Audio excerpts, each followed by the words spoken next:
14절에 주 예수께서 보시고 5천 명 큰 무리를 보셨다 그렇게 말씀했는데, 그 보시고 이게 블레포가 아니고요, 그냥 눈으로 봤다는 게 아니고 호레오란 단어를 썼습니다. 그거는 중심을 보셨다. 큰 무리의 중심을 다 보시고 예수님께서 불쌍히 여기셨다. 5천 명의 아담의 후손들의 심령을 주님께서 보시고 그들을 불쌍히 여기셨다. 자, 여기 원어로는 이 불쌍히 여긴다라는 말이 여러분들 뭐 많이 들어보셨을 텐데, 이게 그냥 불쌍히 여긴다는 정도가 아니고 창자가 끊어질 만큼, 그런 정도로 이순신 장군이 한산섬 달 밝은 밤에 수로에 홀로 앉아 긴 칼을 옆에 쥐고서 깊은 시름을 한 것처럼 얼마나 그 마음의 시름이 깊었겠습니까? 그런 애끓는 그런 마음이 예수님의 불쌍히 여기셨다. 왜냐하면 예수님께서 원죄를 범한 아담의 후손들의 심령을 보시면은 애가 끓을 수밖에 없는 거죠. 왜냐하면 썩어질 수밖에 없는 육체고, 그리고 보이는 것이고, 이런 것들만 절대예요. 영원한 세계를 생각하지 않습니다. 철저히 자기중심적이고, 그리고 마귀의 노예가 돼가지고 있는, 거기에 그냥 질질질질 끌려가는 그런 사람들의 실제를 아시기 때문에 그런 걸 보시면서 겉은 멀쩡해 보이지만 와, 애가 끓는 거죠. 창자가 끊어진 것 같았다. 정말 그래요. 심령 속을 보면 전혀 다릅니다. 그래서 뭐 저도 예수님처럼만큼은 아니지만은 예수님의 심장을 가져보면요, 예수 심장 없으면 그럴 수 있을 것 같아요. 부자 되고 건강하고 출세하고 그거면 다 좋을 것 같아요. 그런데 예수 심장을 가져보니까 그런 거는 아무 소용 없더라고요.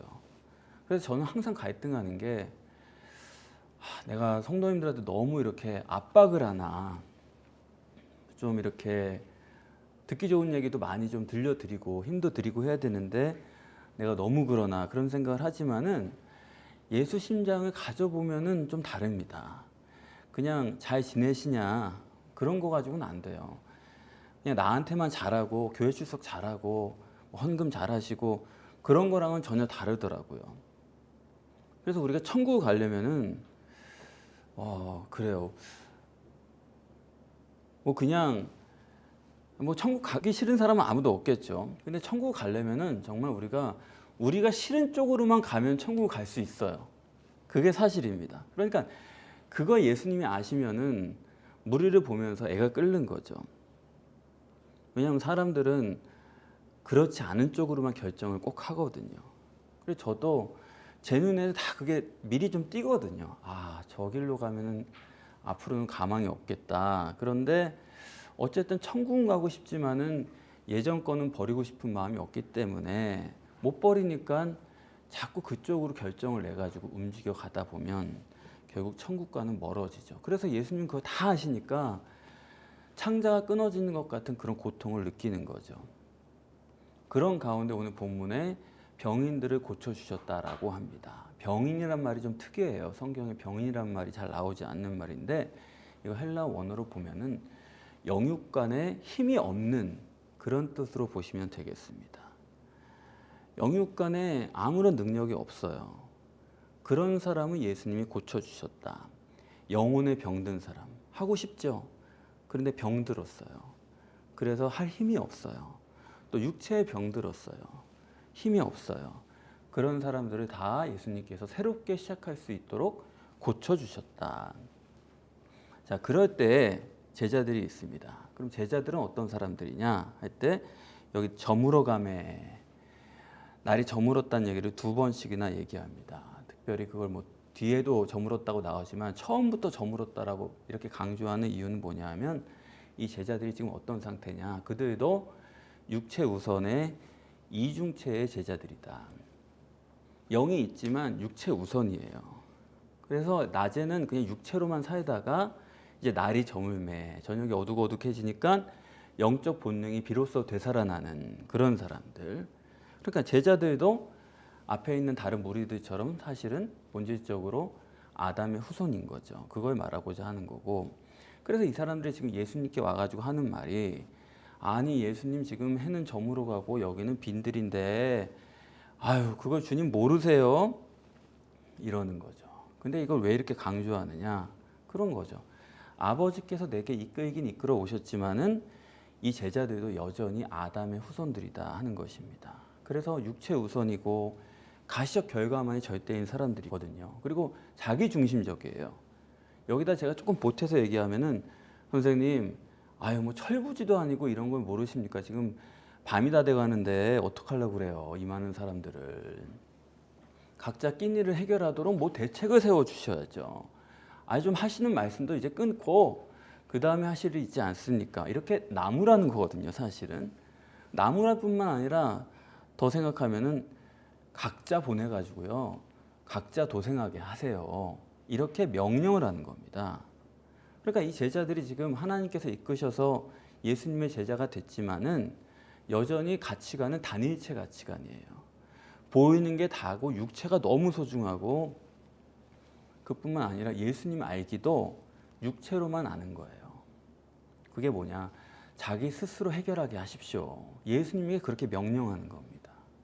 마치 타이거맘들이 잔소리하는 것 같죠.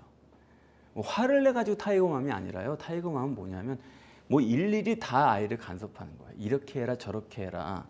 36,500가지를 다 시키는 거예요. 그럼 뭐냐? 이중체 가치관은 아니죠. 이중체 가치관이면 영이 있는 사람이라고 인정을 하고 본다라면 어때요? 아, 저 아이는 영이 주체니까 초월적인 능력이 있는 아이니까 이렇게 되는 건데, 그게 아니라 그냥 눈에 보이는 제 아이로만 보이니까 일일이 다 잔소리를 하는 겁니다. 철저히 자기중심적이니까 그 아이가 이런 걸 생각할 거라는 것도 생각 못해요. 그냥 퍼부어 버리는 거죠. 아주 애를 괴롭히는 거죠. 다시 말하면 이 제자들도 다른 무리와 마찬가지로 원죄를 범한 육체 우선이고 가시적인 것 절대고 철저히 자기중심적이고 마귀의 기름 부음을 받은 그런 사람들이다 하는 것입니다. 그러니까 예수님을 보면서도 겉모습만 보거든요. 그러니까 예수님 보면은 뭐 영 뭐 볼품도 없고, 그러니까 평소에 자기가 우습게 아는 거죠. 그럴 수밖에 없습니다. 그래서 이 본문은 아주 철저히 이중체 가치관이 아니면은 안 된다. 그걸 말씀하는 거예요. 단일체 가치관 가지고는 소용없습니다. 단일체 가치관 가지고 사는 사람은 성경 해석도 불가능할 뿐더러, 아니 사람 볼 때도요, 여러분도 꼭 그렇게 보세요. 저 사람이 이중체 가치관을 가진 사람인지 아니면 단일체 가치관을 가진 사람인지 그거 여러분 꼭 분별하셔야 됩니다. 단일체 가치관을 가진 사람은요, 겉으로 아무리 그럴듯해 보여도 그거는 아니에요. 절대 아닙니다. 그건. 여러분이 이 점을 꼭 명심을 하셔야 됩니다.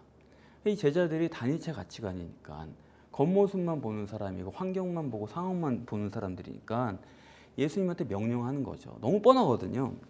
그냥 흩어져야 되는데, 각자 마을로 가서 끼니를 때워야 되는데 예수님 각자 해결하게 하시죠. 그렇게 충고를 하니까 예수님께서 대답이 갈 것 없다.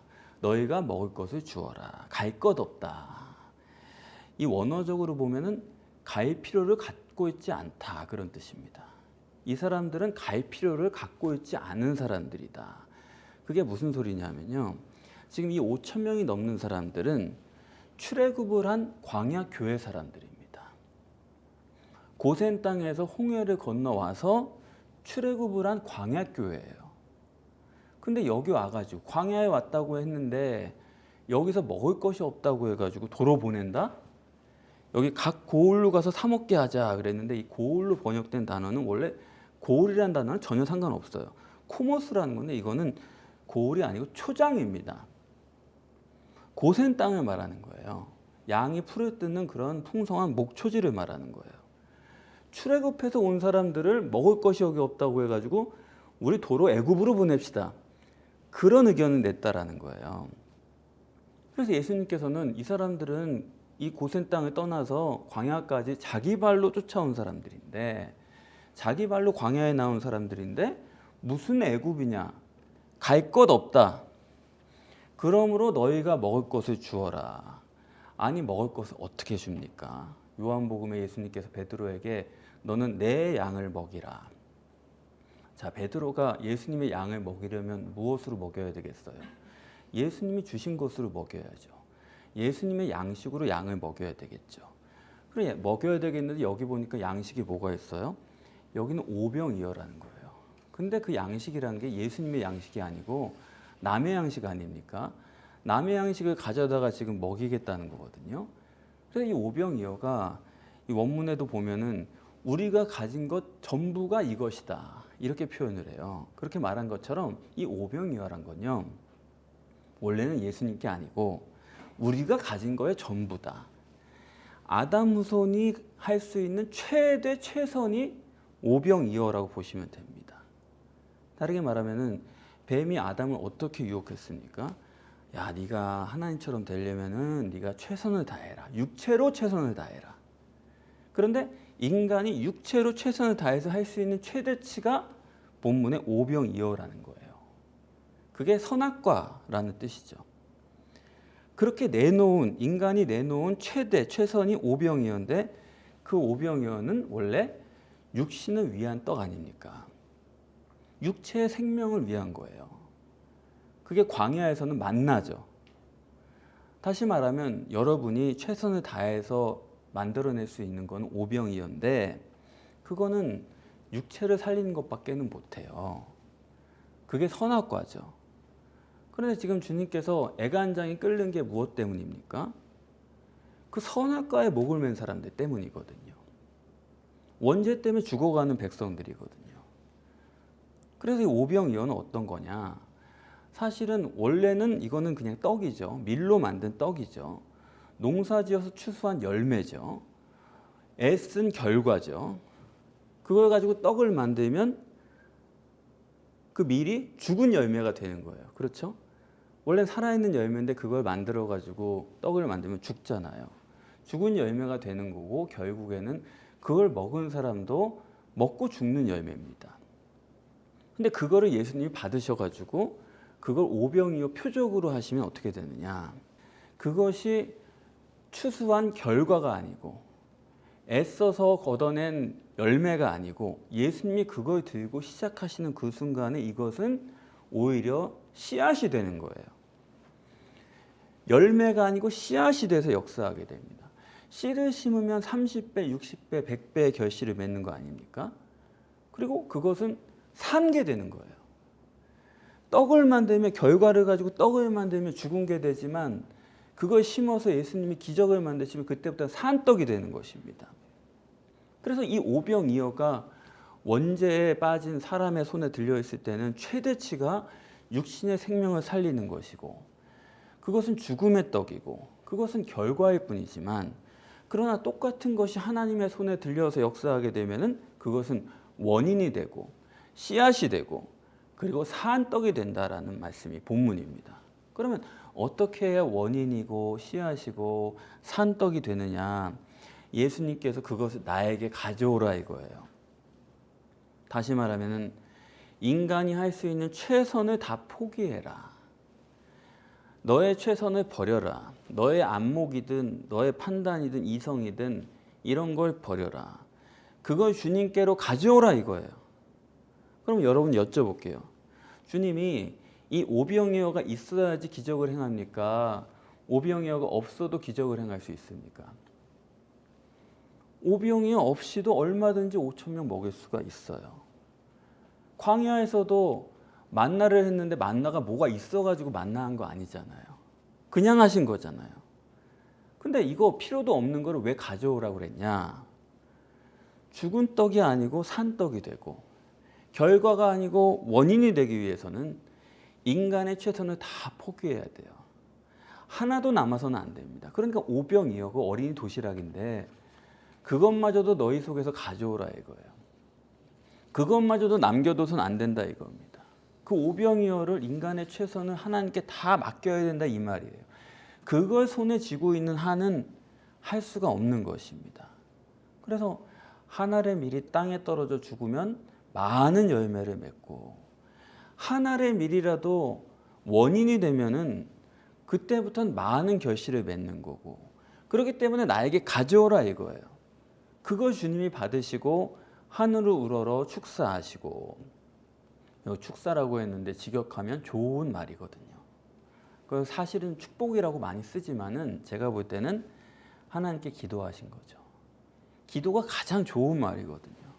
기도하니까 그때 하나님께서 역사하셔서 이 오병이어 썩어 없어질 그런 떡이 이제는 원인이 되고 씨가 되고 사한 떡이 되는 역사가 일어나게 됩니다. 자, 이렇게 원인이 되고 씨앗이 되면은 그때부터는 5천 명을 먹여도 하나도 이상할 게 없죠. 씨앗은 심으면 열매가 30배, 60배, 100배의 결실을 맺는다고 하셨으니까요. 이렇게 오병이어 자체는 결과요 죽은 건데 선악과인데 그것이 하나님의 손에 들어가면은 원인이 되고 생명과가 되는 거죠. 생명과는 뭡니까? 곧 성령을 말하는 거죠. 우물가의 여인이 예수님께 물을 구했습니다. 나에게 물을 달라. 그랬더니 예수님께서 내가 주는 물을 마시면 영원히 목마르지 않는다. 그 여인이 구한 물은 결과죠. 이런 걸 나에게 주십시오. 그랬지만 예수님께서는 원인을 주겠다. 원인이 되는 생수의 원천을 주겠다. 성령의 생수가 너의 배로부터 흘러나오게 해주겠다. 그렇게 말씀하셨어요. 주님이 이 땅에서 하신 사역은 두 가지입니다. 하나는 이 땅에서 우리의 육신을 채울 수 있는 떡, 육신을 공급할 수 있는 그런 결과, 이런 것들을 떡과 결과를 위한 육신을 위한 사역을 예수님께서 하셨어요. 그리고 또 하나는 영이요, 씨앗이요, 원인을 위한 것을 하셨습니다. 그래서 성경을 볼 때도 결과 위주로 보는 그런 성경이 있는 것이고 원인 위주로 보는 성경이 따로 있어요. 그것은 꼭 신학을 정립하게 하는 것이고 원리와 법칙을 정립하게 하는 것이죠. 그래서 이 오병이어가 예수님의 공생의 전부입니다, 사실은. 그리고 우리 신앙생활이 이루고자 하는 목표의 전부예요. 여러분들 오늘 함께 기도하심으로 원인과 씨앗과 그리고 출발과 기적을 이루실 수 있는 여러분 자신이 되시기를 바랍니다. 기도하겠습니다.